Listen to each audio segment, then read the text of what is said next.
Hola amigos de quienique.com, continuamos trayendo a todos los candidatos al Senado de la República y la Cámara de Representantes. El día de hoy estamos con Alfonso Lemaitre, él es candidato al Senado de la República por el partido Cambio Radical. Alfonso, muchas gracias por estar con nosotros el día de hoy. No, Mateo, a ti, a todo tu equipo de trabajo, David, María Fernanda, que me contactó por la invitación. De verdad y de corazón, muchas gracias, porque todos los que estamos iniciando en este proceso necesitamos estos espacios para exponer las ideas, las propuestas y bueno, realmente este medio que cada día crece más y crece más y crece más, pues para mí una honra y un placer estar aquí con ustedes. Bueno, Alfonso, coméntenos un poco de su experiencia, porque usted no ha sido un político de vieja data como tal vez otros, sino que hasta ahora está empezando a dar sus primeros pasos en la política y usted se dedica a ser médico, a ser cirujano estético.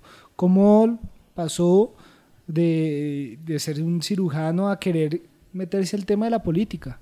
Bueno, yo soy cirujano plástico, hago cirugía plástica tanto estética como reconstructiva. Conozco los dos lados de la salud, la parte cómoda, por decirlo de alguna manera, que es la parte de cirugía plástica estética, que no tiene tantos problemas porque no depende del sistema de salud como sí lo hace la parte reconstructiva. Yo me dedico a hacer cirugía plástica posbariátrica, que es la cirugía que se hace después de la obesidad, después de que los pacientes pierden entre 50 y 100 kilos de peso, a veces más. Entonces, después pasan a la parte de reconstrucción por cirugía plástica, eso lo hago yo. Y también hago cirugía reconstrucción de cabeza y cuello en pacientes con cáncer. Entonces, estoy muy metido en la parte de la salud pública también, del sistema actual de salud. Y por eso, con estos años que llevo aquí de experiencia, Mateo, pues logra uno identificar dónde están las fallas. Porque una cosa es ver los toros desde la barrera, como lo hacen la mayoría de los que hoy hablan de salud, y otra cosa es estar allá abajo en el ruedo, como dicen. Entonces, pues identifica uno dónde están las principales fallas e inclusive sabe si las cosas que se han hecho bien o mal, y si las que se han hecho se están cumpliendo, porque inclusive hay muchas cosas que están en la ley y que hoy en día no se cumplen. Y una cosa y una ley que no se cumple es una ley que no existe prácticamente. Entonces, se pasaron muchas propuestas, se trabajó pasando proyectos, íbamos a las comisiones séptimas de Senado, que es donde se maneja la parte de la salud, y cuando tú ves que no hay nadie interesado realmente en impulsarlas, sea porque no le interesa en realidad o porque no conocen del asunto, porque es que es muy difícil reformar lo que no se conoce. Entonces, por eso decidí aplicar esa historia de que quiere que algo salga, hágalo usted, y por eso me metí en la política. Bueno, y este tema de la salud ha recibido muchas críticas por parte de muchos sectores, políticos, ciudadanos, pacientes principalmente, que se ven afectados por el estado actual de la salud en Colombia. ¿Cuáles son esas principales falencias, esos principales problemas que tiene la salud en el país? Bueno, el principal de todos es la falta de atención, de la calidad en la atención. Eso es una. Otra es la dificultad en el acceso a los especialistas, la dificultad en el acceso a las consultas, inclusive con los médicos generales, la dificultad en las autorizaciones para procedimientos, sobre todo los que son de alto costo, la falta del acceso a los medicamentos, que es otra cosa que acaba con la salud de este país, la congestión de los servicios de urgencias, y obviamente las fallas administrativas y por negligencia que al final derivan en todo este tipo de problemas que tiene la salud. Recordemos que la salud tiene tres protagonistas. El principal, que es el paciente. Está la parte asistencial, nosotros que somos los que trabajamos en salud, y está la parte administrativa, donde también hay 500.000 fallas que derivan en el agravamiento y muchas veces en el fallecimiento de los pacientes. ¿Y cómo lograr atender esos problemas? Bueno, hace un rato hablábamos sobre las fallas y las falencias que tiene el sistema de salud. Este es un sistema de salud que tiene que cambiar integralmente. O sea, todo se tiene que reformar. Todo se tiene que modificar. Aquí, pero no hay que hablar, aquí muchos hablan de vamos a acabar con las EPS. Mira, realmente en este momento que vive Colombia, acabar con las EPS es imposible. Aquí se necesita hoy es fiscalización, y se necesita una asociación, es un matrimonio de esos por conveniencia, el Estado y la empresa privada. Hoy en día los dos por separado no tienen la capacidad para soportar el sistema de salud que hay aquí en Colombia y la cantidad de pacientes y cosas que implica el sistema de salud.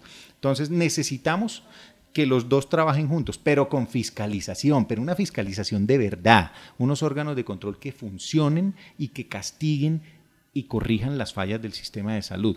Eso es lo que necesitamos hacer. Ahora, esas medidas para transformar y modificar, porque yo hablo de modificar el sistema de salud, porque la ley 100 cumplió lo que tenía que cumplir, que era cobertura, metió a todo el mundo en la salud, hasta ahí bien, pero ya eso lo cumplió y ahora hay que modificarlo para cambiar las fallas actuales y mejorar la calidad de la atención. Hacer una reforma integral es algo que demora un tiempo realmente. Venir a hablar aquí de que voy a cambiar el sistema de la salud de la noche a la mañana, carreta, politiquería, irresponsabilidad. Una reforma integral se logra a mediano y largo plazo. Lo que sí podemos hacer es crear medidas a corto plazo, como las que yo he propuesto en salud, que van a corto plazo, como lo dije, a mejorar la calidad en la atención al paciente en cuanto a acceso, especialistas, procedimientos, en cuanto a todas las fallas que hablamos ahorita.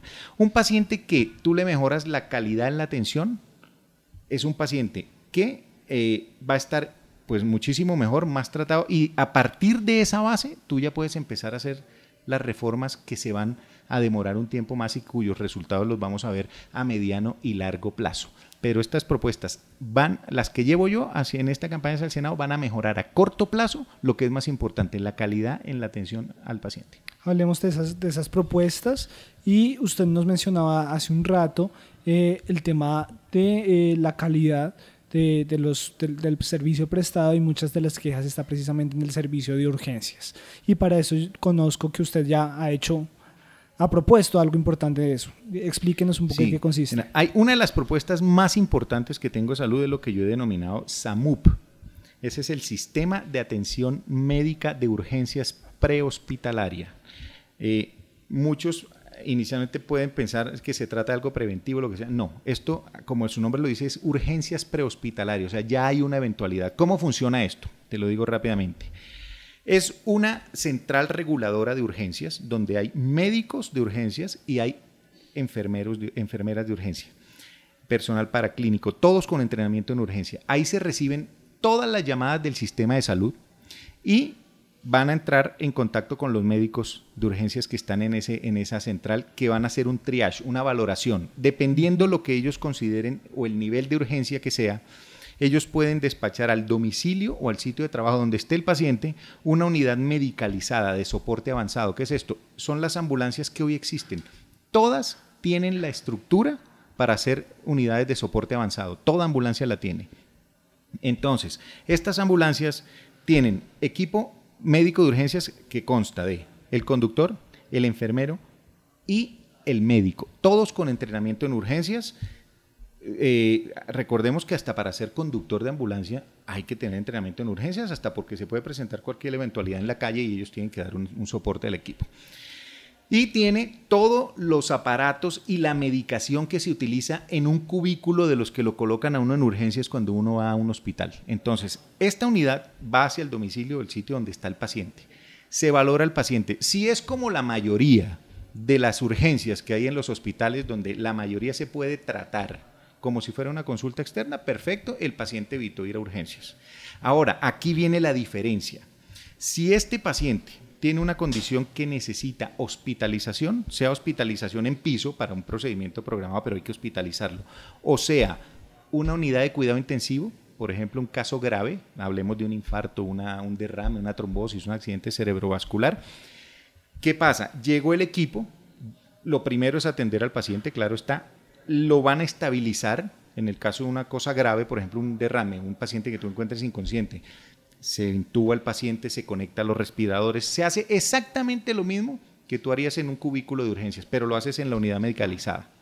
Una vez que ya tú tienes estabilidad del paciente, ese médico de la unidad entra en contacto con el call center que liberó la ambulancia, que a su vez tiene contacto con los jefes de servicio de urgencias de los hospitales y con los jefes de turno de las unidades de cuidado intensivo. Se explica, se entra en contacto con ellos, doctor fulano de tal, le habla el doctor fulano de tal, estoy con una paciente así, así, así, en estas condiciones, estamos solicitando una unidad o una cama en la unidad de cuidado intensivo, por ejemplo. Queremos saber si hay disponibilidad, se habla de médico a médico, es mucho más fácil con ese contacto.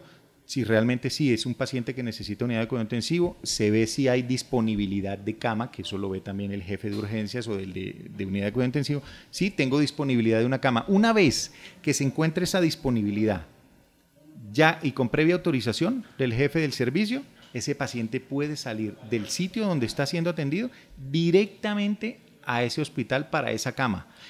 Se evita aquí el estar paseando de hospital de urgencia en urgencia sin estabilización, como pasa hoy, sin soporte avanzado, y donde muchas veces el paciente acaba muriendo por el famoso paseo de la muerte. Y esto va a acabar definitivamente el paseo de la muerte, lo acaba. Y por otro lado, descongestiona muchísimo los servicios de urgencias.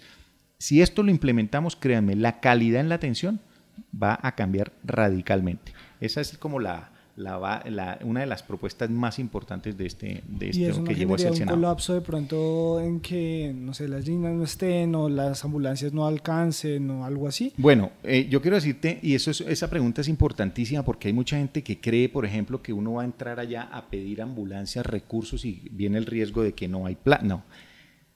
Aquí la infraestructura, Mateo, ya existe. Las ambulancias existen. Lo que pasa es que están subutilizadas o simplemente las usan para otra cosa. Aquí ha habido mucha cuestión y mucho escándalo en tiempos pasados donde las ambulancias hacían cualquier cosa menos lo que tenían que hacer. Unidades de ambulancia hay. Habrá que reformar algunas, obviamente. Habrá que equipar algunas. Pero eso no va a salir mucho más caro de lo que es el sistema como está el día de hoy. Lo más importante, la infraestructura, ahí está. Los médicos existen. ¿Por qué? Porque hoy en día todo médico general que se gradúa y quiere ir a trabajar en urgencias tiene que hacer, por ejemplo, el entrenamiento en medicina de urgencias, sea básica o sea avanzada.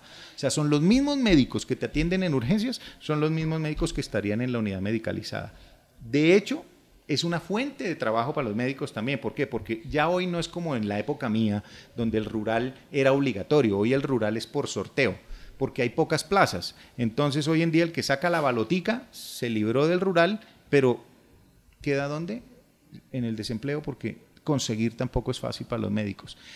Esta es una fuente que los médicos tienen para trabajar. Se puede utilizar, inclusive se puede implementar como una parte del servicio social obligatorio, o simplemente pueden ser médicos que, si les gusta el entrenamiento en urgencias, se pueden quedar en urgencias trabajando. Ahí ahorras tú, ahí resuelves tú o mejoras un problema que también hay, que es la fuente de empleo para los médicos. ¿Y la creación de estos centros implicaría eliminar las salas de urgencias normales? O... No, por el contrario, no, porque esto es una unidad medicalizada, una unidad de soporte avanzado que te va a estabilizar al paciente mientras consigo el sitio para llevarlo, sea para cirugía o sea para unidad de cuidado intensivo. O sea, esto no reemplaza en ningún momento un hospital, pero sí te da la estabilidad, la capacidad, para estabilizar un paciente y que lo pueda llevar ya hacia el sitio donde le van a hacer el tratamiento definitivo. ¿Y cómo hacer entonces para que el sitio al que lo van a atender si sea el que está más cerca o eso? Porque muchas veces las EPS no tienen convenios con X hospitales o con X clínica. Bueno, aquí es que es también una de las soluciones al problema, porque recuerda que cuando la unidad o la ambulancia llega, lo primero que va a hacer antes de buscar cama es atender al paciente. Entonces, te voy a dar un ejemplo. Llego yo en la época de uno de los innúmeros casos que atendimos. Por ejemplo, llegas tú al domicilio del paciente y es un paciente que está inconsciente, vivo, en el suelo y tiene sospecha o diagnóstico, le hace el diagnóstico de un derrame, por ejemplo. Ese es un paciente que necesita soporte avanzado de unidad de cuidado intensivo. Lo intubo, lo conecto al respirador, lo canalizo, se le empieza todo el tratamiento con los medicamentos de emergencia, que es el tratamiento que te van a hacer cuando entras al servicio de urgencias. Ahí ya tú tienes al paciente estable, entonces, ahí ya te puedes dar el lujo de buscar la cama y tú no tienes, por eso te digo que esto acaba con el paseo de la muerte, porque tú no tienes la ambulancia no va a salir de ahí a buscar hospital donde haya cama. Con ese contacto que se hizo desde la unidad una vez que estabilizaste al paciente con los hospitales, tú llamas a un hospital y explicas la situación. No, vea, pero no tengo cama. Listo, no hay problema. Vamos a llamar a otro hospital. En el hospital donde haya cama, es al hospital donde esa ambulancia va directo. Por eso es que se acaba ese paseo de la muerte. ¿Y qué es lo importante? El paciente ya está atendido y está estable, como lo estaría en un servicio de urgencias. Entonces te puedes dar el lujo de, con un paciente estable, buscar a dónde lo llevo, pero ya salir de la casa o del sitio de trabajo donde esté el paciente, directo para ese sitio donde ya te dieron una cama, no estarla buscando. Eso es lo que va a ayudar a acabar con el paseo de la muerte. Ok, bueno, lamentablemente el tiempo se nos estaba avanzando muy rápido, ya nos queda muy poco, pero yo quería preguntarle, y le pido que sea un poco corto, porque por lo que le cuento del tiempo, ¿cómo lograr entonces que desde el Congreso de la República este modelo se pueda replicar no solo en las grandes ciudades que tienen la infraestructura, sino de pronto también en municipios o en otros escenarios que también de pronto tienen condiciones más precarias? Claro, no, es que este es un sistema que uno puede implementar en todo el país, no es solamente en las grandes capitales, esto puede en los municipios cercanos. ¿Por qué? Pero hay que hacer, ahí es donde está la cuestión, y por eso te decía que no tiene, esto es un matrimonio por conveniencia, es el Estado y la empresa privada. Entre el Estado y la empresa privada se pueden hacer convenios con las alcaldías, con las gobernaciones. Los recursos están, los recursos existen.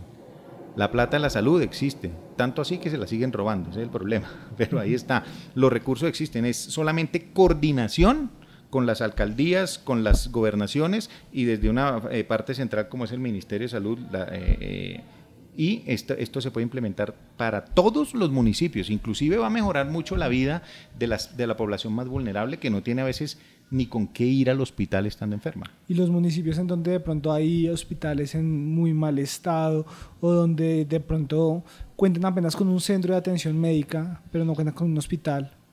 Bueno, pero es que todos los municipios que no tienen, por ejemplo, un hospital de tercer nivel, sino donde hay, por ejemplo, municipios que tienen un hospital de primero y segundo nivel, que es para cosas donde solamente se estabiliza al paciente y se remite.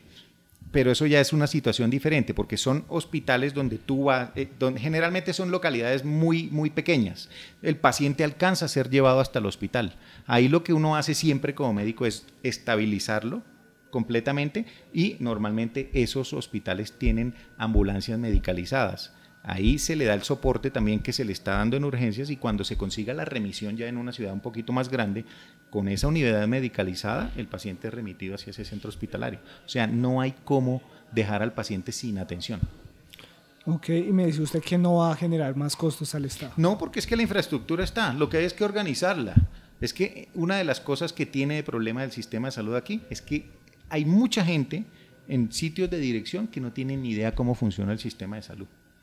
Pero las ambulancias existen, la central reguladora existe, los médicos existen, ahí es que ponerlo a funcionar. Este es un sistema que está funcionando. Lo que pasa es que ustedes ven hoy que, por ejemplo, que hay empresas privadas de ambulancias que se viven peleando inclusive el paciente porque ganan por paciente. Eso se tiene que acabar, y esto lo acaba, porque la idea es crear un solo sistema que nos atienda esto y nos elimine esa competencia de una empresa con otra. ¿Ya me entiendes? Ahora, se puede contratar una empresa de ambulancias, por ejemplo, Bogotá, pero la que funciona, por ejemplo, aquí en Mosquera, en Madrid, en los municipios cercanos, puede ser otra empresa privada, pero es otro tipo de ambulancias. ¿Sí entiendes? No tienes todas esas aquí sin regulación donde se gana por paciente. Y es donde tú ves que hay un herido y llegan 15 ambulancias y muchos de ellos acaban, ustedes lo han visto en la noticia, hasta peleando en la calle porque necesitan coger ese paciente. No, eso se tiene que acabar. Eso se tiene que acabar, pero los recursos y la infraestructura están ahí. Ahora, como todo, Mateo, uno puede tener 500.000 propuestas y buenas, pero tiene que haber voluntad política y tiene que haber alguien que sepa del tema para que vaya y pelee y consiga que esa voluntad política actúe. Y eso es lo que es el trabajo del Congreso, ¿no? Ok, Alfonso, muchísimas gracias. Lastimosamente se nos ha terminado el tiempo, pero igual muchas gracias por haber estado el día de hoy con nosotros. No, gracias a ustedes nuevamente. Si me permite, solo ya una cosa final, invitar a todo el mundo a que salga y vote el 11 de marzo. Voten por el candidato de su preferencia, pero que sea alguien que tenga propuestas y propuestas concretas. No es solo decir quiero hacer, sino es decir cómo lo quiero hacer. Y los invito a que me acompañen el día 11 de marzo, marcando en el tarjetón para Senado ahí el símbolo de Cambio Radical, que es el CR, y el número 37. Esa es la invitación que le hago a todo el mundo, porque esto hay que cambiarlo ahora, pero hay que cambiarlo entre todos. Esto no lo hace uno solo. Listo, Alfonso, muchísimas gracias y gracias también a todos ustedes, nuestros lectores, nuestros usuarios de quienique.com. Gracias por seguirnos en esta transmisión en vivo y recuerden que toda la información acerca de estas elecciones del 2018 la pueden encontrar en www.quienique.com y en nuestras redes sociales estamos como Quienique en Facebook, Twitter e Instagram. Muchas gracias y hasta una próxima ocasión.